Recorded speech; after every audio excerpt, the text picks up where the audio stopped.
Games. Let's drop the beat.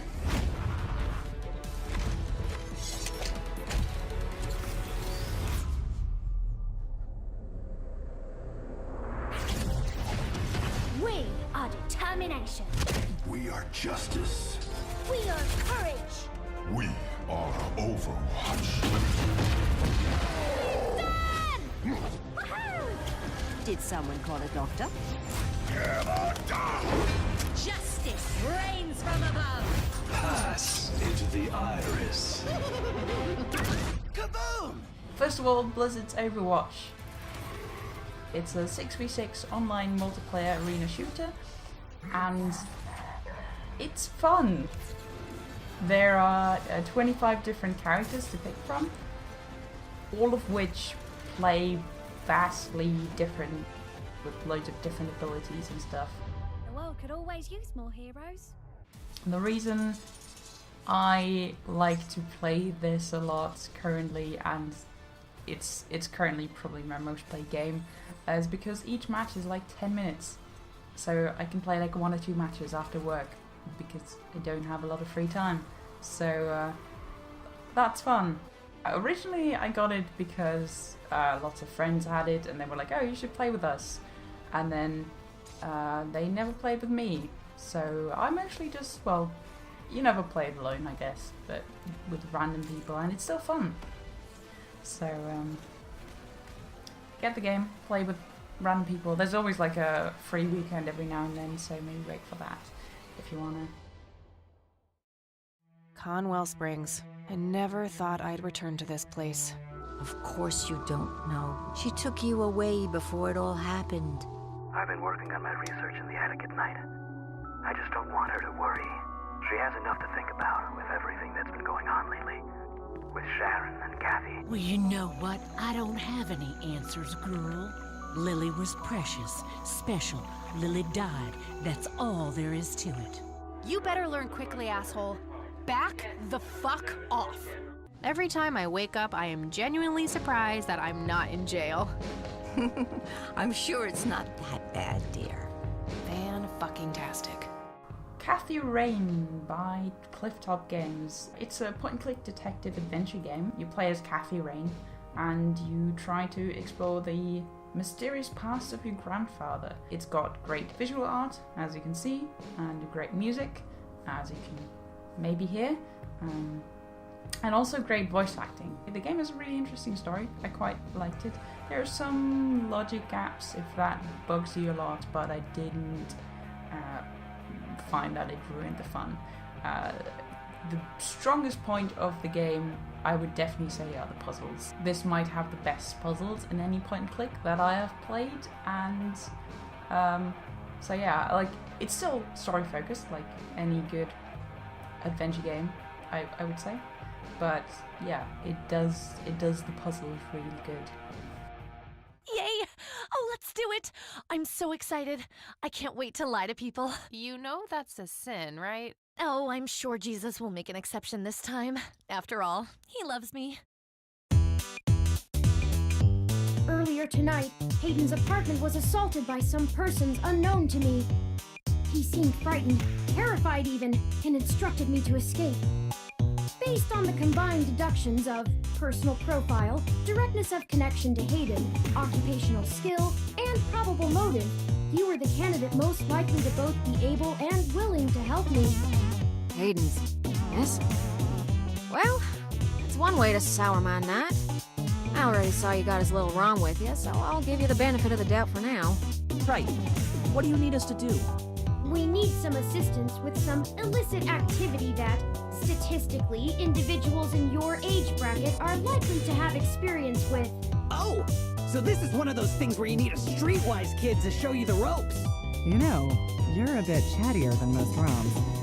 I guess it makes sense that Parallax employees get the shiniest new toys, huh?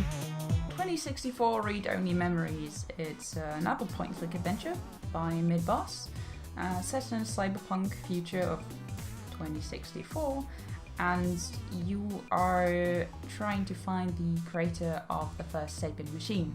with said sapient machine, who is your companion throughout the game, basically. And while the story unfolds, you obviously discover the city of the time and the people in it and whatever the current events and state of the world is. The game is very overtly about equality, diversity, and also technology and what it means to be human. The story happens mostly in dialogues, which often have lots of options, and there's several ways to solve puzzles and also several outcomes to some story arches and possibly the whole story. I've only played it once, so I don't know, but I think there are several endings and stuff. And I guess due to the heavy focus on dialogue, or the other way around, the game focuses a lot on the different characters, and each of them has been treated with so much care, and there's a lot of them who you get to talk to and get to know, and they're all very well fleshed out. They have a very good backstory and personality and all the good stuff, basically. And also great voice acting. Again. There's also a great soundtrack, which I've been listening to basically since I played the game. It's kind of handholdy, and there's often large bits of dialogue where you don't have many ways to interact. So it's more of a passive game experience, I guess you could call it. But you know, play the game for the story and it's great. It's just, you know, not much action. I discovered I could reverse time. Max, start from the beginning. Hey! Max? Chloe? Oh! Get in, Max! In the bathroom today, you set off the alarm.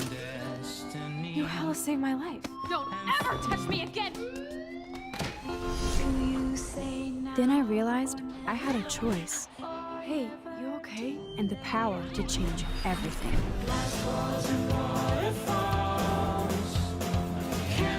Bang! What the hell?